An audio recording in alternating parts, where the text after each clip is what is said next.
اگر ما رسول الله صلی الله علیه و سلم زمان پدر از یک کلمه شماره کنم رسول الله صلی الله علیه و سلم işin etkisi ve ayşe Mekke ömrünü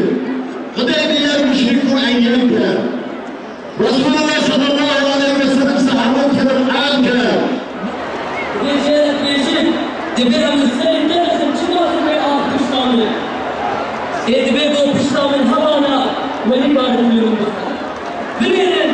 İran şerri adı كم milyon Yahudi hene كم milyon Yahudi hene Allahu Ekber Allahu Ekber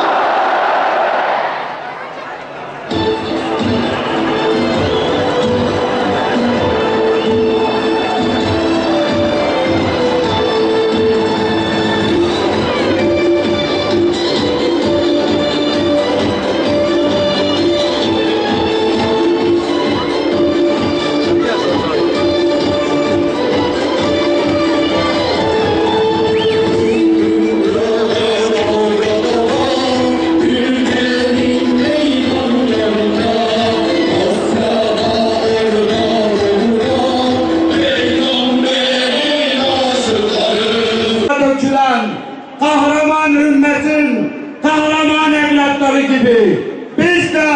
bu kara yüzlü şeytanlara karşı sokaklarımıza inelim ve sesimizi yükseltelim. Ey Türkiye'li Müslümanlar, neredesiniz? Ne yapıyorsunuz? Neyle meşgulsünüz? Hani siz Resulullah'ı her şeyinizden fazla seviyordunuz? زمانی که انسان حاضر سریع اردش قابل و حابل حقایی رو دوام کرد وشی رو پیوجه حتی قیامت اوی دوام بکرد چونکه رب جل جلاله دلیل ولو يشاء الله لانتصر منهم ولكن ليبلو بعضكم ببعض اگر خدا حزبك خدا کارت نصرت مسلمان بده لقارشی مسلمان کافر هیچ کارت شیب کن اما خدا بیش بو از هنگ آجوه به هنگ آدم امتحان کرن او دنیا دار الامتحانه او کافر هر حضورا فدا و چقدر جنایت کرنه و مسلمان جیوه هر حضورا فدا و چقدر مدافعه حقیه کرنه دعوه دینی خدا کرنه تو کتاب خدا چونه تو انبیاء خدا چونه صرف به امتحان خدا عز و جل معانی دنیای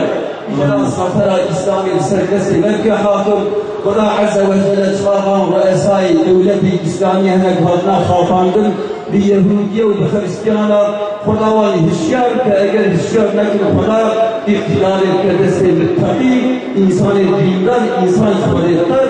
خدا عز و جل مش دعوة حق دعوة قرآن نصغرنا وخدا عز و جل هدية مجرب عالمي هي بالسرد سيما خصوصا نصير بمملكته إسلامي كحاكم قرآني كحاكم